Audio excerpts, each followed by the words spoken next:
Hey, Pastor Steve Waldron. I hope you're having a great day or night in Jesus. Thank you so much for being here. We're looking at Gregory of Nyssa. You have the two Gregorys and Basil, who gave us really the conceptions of the doctrine of the Trinity that most people believe today. So let's get started. We're on the Stanford Dictionary of Philosophy under the History of the Doctrine of the Trinity. That's under plato.stanford.edu. Thanks for being here. Do check out our other videos in this series and on a whole host of other subjects. Join us daily, hit the bell notification, subscribe. So under Gregory of Nyssa, what we do is we fair use this. We read a little bit, discuss it, talk about it. So the bedrock of pro-Nicene Trinitarianism, and this would be Nicaea 325, but especially Constantinople 381, which is really where the Trinity began to get defined in a real way, is the metaphysics of God is unique, simple, like in any sorts of parts, composition, or differing intrinsic aspects. You could also say one in that sense, and therefore incomprehensible. We can't grasp all truths about God or any truths about God's essential nature, and ineffable, such that no human concept applies literally to it. Thus is Ayer's notes. Before we get to what Ayer said, which is a very good history of Trinitarian doctrine, it says, okay, so God is incomprehensible. We can't grasp all truths about God. He's invisible, on and on. Or any truths about God's essential nature. Well, we know He's a spirit. We know He's love. We know He's holy. We know He is not moral. He is morality, if you know what I'm saying. But this is where it gets into mysteriousness. And this is what Gregory of Nyssa was saying, that at the end of the day, it becomes mysterious. And we get to Augustine, he's going to really double down on that. So, but remember, Gregory of Nyssa said God is three persons like three literal human beings. Most people have rejected that.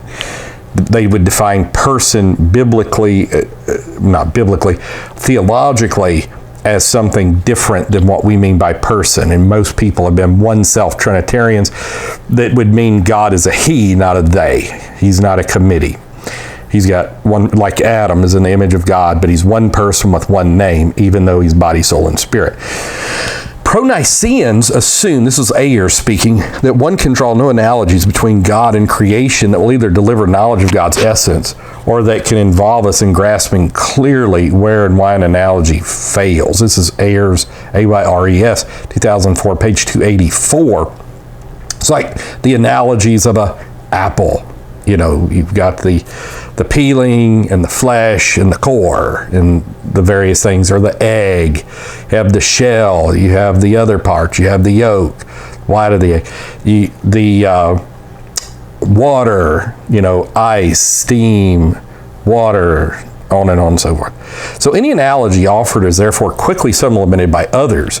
Its opponents view this as obfuscation, while its proponents consider the differing analogies to be complementary and in some sense informative. While pro-Nicenes hold the persons to be somehow distinct, they show little interest in developing a metaphysical account of what it is to be a divine person.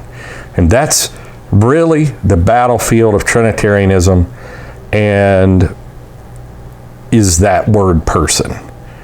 Because when you start talking three persons, you're immediately heading towards tritheism. But then when you say, I don't mean person like a person, then it's immediate, then give us another word, give us something else. In some, the Nicene pattern of speech and thought about the Father, Son, and Holy Spirit is held to be spiritually beneficial, but it doesn't admit of clarification. This view is strongly Mysterian. And so you'll hear that a lot when you're talking about the Trinity. People get really aggressive when they talk about the mystery of Trinity. Great is a mystery of godliness. God, the Father, was manifest in the flesh. On and on. 1 Corinthians 8:6, 1 Timothy 3:16. Because they just start saying, how dare you, thinking you know anything about God. So then all of a sudden you're back at the unknown God. And on the flip side, they're saying, but if you don't believe this unknown God is one God, three persons, co-equal, co-eternal, on and so forth, then you're going to go to hell. Like in the Athanasian Creed, it's like, well, you can't explain it. Well, you just have to accept it by faith. Accept what by faith? Well, the Trinity. And so the Trinity, what does that mean? And it either leads to subordinationism. The fascinating thing about evangelical Trinitarianism right now, as you read the cutting edge literature on it, is they're going to the social model, which leans heavily towards tritheism, but also a subordinationist model, because they can't really, Philippians 2, John 14, 1 Corinthians 15, get around the deity and humanity of Jesus, which it seems so clear in the Bible, but they constantly try to make the Son inferior. But he's not inferior in essence, he's inferior in function and all this. It's still subordinationism in a certain sense. So God bless you. Thanks for being here. Join us daily. Do check out our other videos. Share with your friends. Put it on social media. We'll see you. Bye-bye.